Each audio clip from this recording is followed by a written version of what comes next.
Le contrôleur des wagons-lits, 1935, un film de Richard Eichberg tiré d'une pièce de théâtre d'Alexandre Bisson,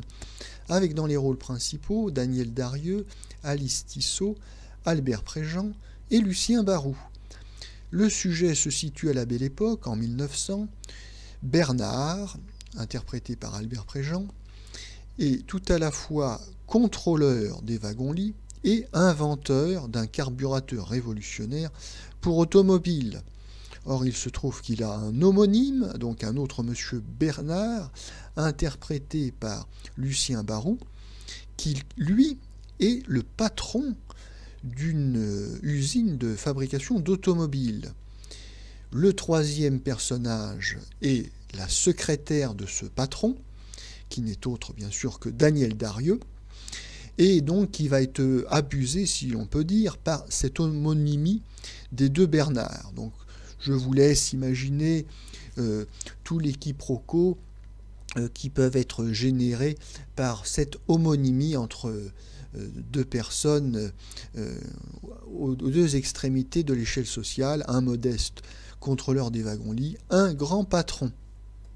Ce film tourné en Allemagne est la version française d'un film allemand, car comme c'était souvent le cas à l'époque lorsque un film avait une certaine ambition commerciale, ce film est tourné en plusieurs langues. Alors d'habitude ça se passe concomitamment avec plusieurs équipes de comédiens qui peuvent être dirigés par des réalisateurs différents, mais là il s'agit du même réalisateur qui tourne les deux versions françaises et allemandes. Et cette façon de procéder est notamment due au fait que le doublage est inefficace ou il y a beaucoup de carences à l'époque et qu'il faudra attendre une invention française de 1942-1943 pour que le doublage des films étrangers soit réellement efficace. Enfin, en tout état de cause, là, donc ça se tourne en Allemagne. On a un habitué des tournages allemands,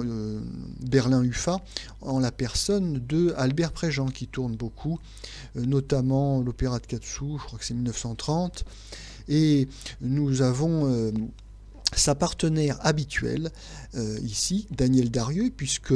dans tout ce début des années 30, Daniel Darieux et Albert Préjean forment un couple à l'écran, on les voit très très souvent ensemble, et il est vrai que ce couple fonctionne parfaitement dans toutes les comédies.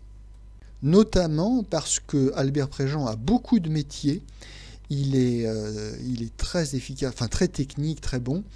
alors que Daniel Darieux, elle, débute totalement, elle débute à 13 ans, là en 1935 elle a 18 ans, et c'est vrai que bon, elle est encore perfectible dans son jeu, elle n'a jamais pris de cours d'art dramatique, et le fait d'avoir un partenaire comme Albert Préjean qui a beaucoup de métiers, et bien sûr c'est un plus pour elle. D'autant plus qu'il ne tire pas la couverture à lui, il est toujours très bon enfant et très bien, enfin il fait son rôle et il est très professionnel. Mais sur les reproches donc, qui sont faits à Daniel Darieux dans ses films de début de carrière, il faut se montrer quand même un peu juste, il faut prendre sa défense en remarquant que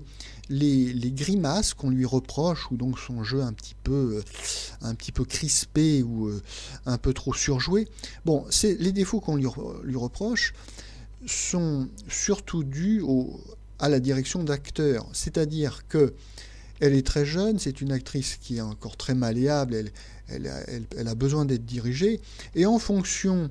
des directeurs d'acteurs, en fonction des réalisateurs, donc d'un film à l'autre, on peut avoir une Daniel Darieux très bonne, ou une Daniel Darieux donc plus crispée et moins efficace. Et d'ailleurs à noter que les films qu'elle fait sous la direction de son mari Henri Decoing ne sont pas les meilleurs à cet égard, car ici le film de Richard Eichberg est excellent. Ça pétille comme du champagne, c'est très parisien, c'est la Belle Époque, c'est une réussite et on passe un très bon moment de comédie.